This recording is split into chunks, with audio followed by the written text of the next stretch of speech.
Hey everyone, Miguel here. Today's review is going to be a little different because this watch kind of has a secret. This is the RV02 from Retrovivo, currently on Kickstarter with a launch price of $228.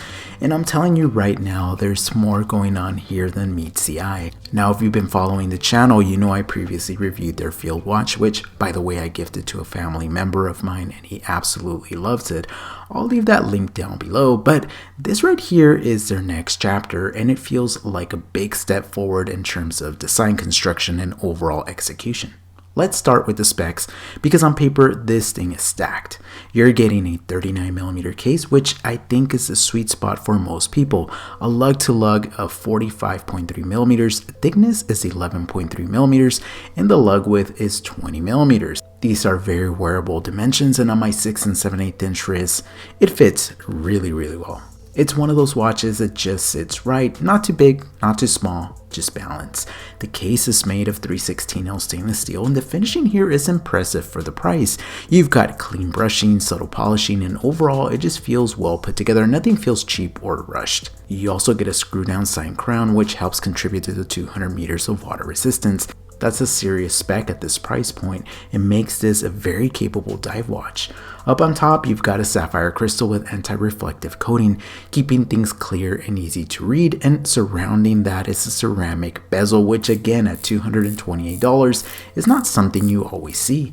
The bezel action feels solid and visually it frames the dial really well. There's minimal backplay. Now let's talk about the bracelet because this is another strong point. This comes in a stainless steel beads of rice bracelet and it looks great.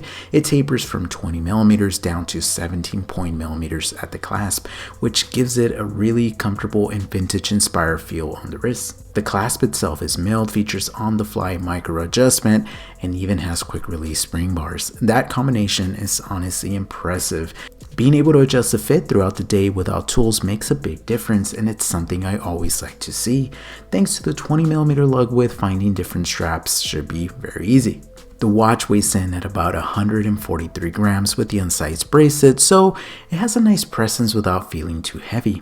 Now let's get into the design because this is where things start to get interesting. The dial is beautifully executed. There's a strong sense of symmetry here, and the texture adds depth without being overwhelming, but the standout feature is definitely the color layout. You've got this dual tone design, half yellow, half blue, that's subtle along the dial and it somehow just works. It also comes in a few dial colors, so if this one isn't your style, there are other options. But just like the first model, I have a feeling these are going to sell out as well.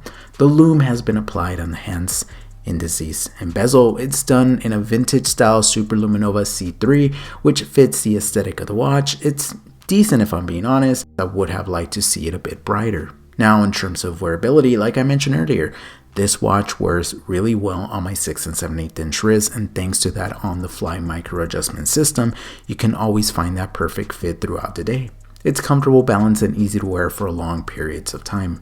Alright, let's get into the likes and a few things I think could be improved. Starting with the likes, the construction here is excellent for the price.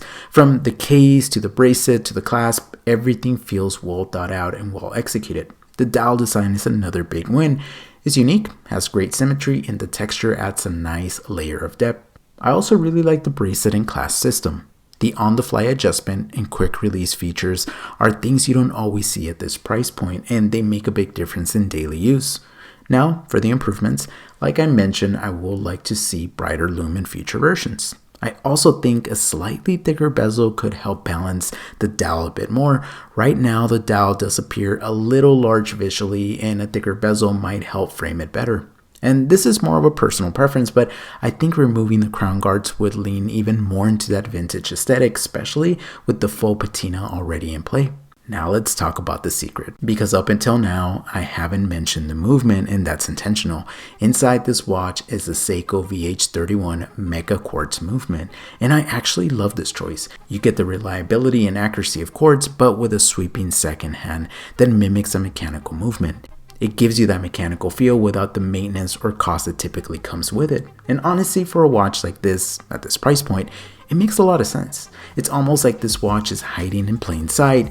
You look at it, you wear it, and you assume it's one thing, but underneath is something else entirely. and that's what makes it fun. Overall, I think Retro Vivo has put together something really compelling here.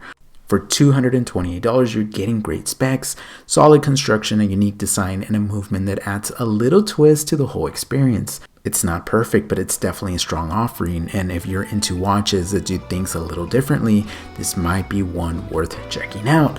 Let me know what you guys think down below, especially about the secret. As always, thank you for watching, be safe out there, and stay humble.